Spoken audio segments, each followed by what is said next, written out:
দর্শক, আপনারা দেখতে পাচ্ছেন যে সকল শিক্ষা প্রতিষ্ঠান অর্থাৎ মাদ্রাসা, স্কুল, কলেজ স্বীকৃতিপ্রাপ্ত নন এমপিওভুক্ত যে প্রতিষ্ঠানগুলো আছে তারা তাদের চাকরিকে সরকারি করার দাবিতে প্রেস ক্লাবে জড়ো হয়েছেন। তাদের একটাই চাওয়া যে এক দফা এক দাবি, আমাদের শিক্ষা নন এমপিওভুক্ত শিক্ষা প্রতিষ্ঠানগুলোকে জাতীয়করণ করতে হবে। তারই ধারাবাহিকতায় আজকে তারা জাতীয় প্রেস ক্লাবের সামনে অবস্থান কর্মসূচি পালন করছে। আমি অনেকের কাছে জিজ্ঞেস করলাম এবং যারা অবস্থান কর্মসূচি পালন করতেছে তাদের অনেকেরকে জিজ্ঞেস করলাম যে আপনারা এই এক দফা এক দাবির যে কর্মসূচিটা দিচ্ছেন, এটা আপনারা কতদিন যাবত করতে পারেন? প্রতি উত্তরে তারা আমাকে জানিয়েছে যে সরকার যতক্ষণ না পর্যন্ত তাদের এই দাবি মেনে না নেবে ততক্ষণ পর্যন্ত তারা এই প্রেস ক্লাবের সামনে লাগাতার অবস্থান কর্মসূচি করে যাবে।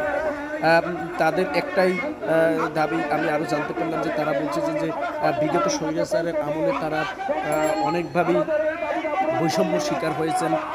এখন একটা বৈষম্যমুক্ত বাংলাদেশ, এই অন্তর্বর্তী সরকার কাছে তাদের একটাই চাওয়া যে আমাদের যে প্রতিষ্ঠানগুলো আমরা নন এমপিওভুক্ত আছি, অর্থাৎ আমাদের স্কুল, কলেজ, মাদ্রাসার যে শিক্ষার্থীরা এখানে অবস্থান কর্মসূচি পালন করেছেন, তারা বলতেছেন যে আমাদের যে প্রতিষ্ঠানগুলো এখনও সরকারি আওতাভুক্ত হয় নাই তা দ্রুতই এমপিওভুক্ত করতে হবে, তা না হলে আমরা এই কর্মসূচি চালিয়ে যাব।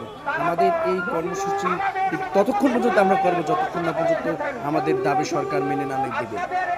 যাই হোক, তারা আরও অনেক কথাই বলতেছেন। তাদের একটাই কথা যে তারা লাগাতার কর্মসূচি এখানে পালন করে যাবে।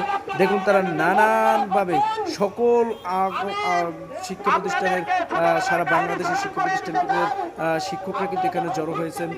তারা আরও বলতেছেন যে আমরা বিগত সরকারের আমলে অনেক বৈষম্য শিকার হয়েছি, নানানভাবে শিক্ষা কেন্দ্রে হয়রানিমূলক কর্মকাণ্ড আমাদের উপর চালানো হয়েছে।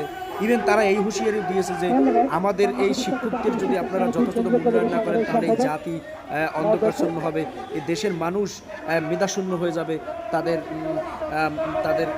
পড়ানোর মতো কোনো শিক্ষক থাকবে না। তারই পরিপ্রেক্ষিতে তাদের একটাই কথা যে আমাদের শিক্ষা প্রতিষ্ঠানকে অতি দ্রুত এমপিভুক্ত করতে হবে, তা না হলে তারা এই অনশন কর্মসূচি, অবস্থান কর্মসূচি লাগাতার করে যাবে। দর্শক, আমাদের সাথেই থাকুন এবং দেখতে থাকুন স্বাধীন মিডিয়ার সাথেই আপনারা থাকুন। ধন্যবাদ সকল।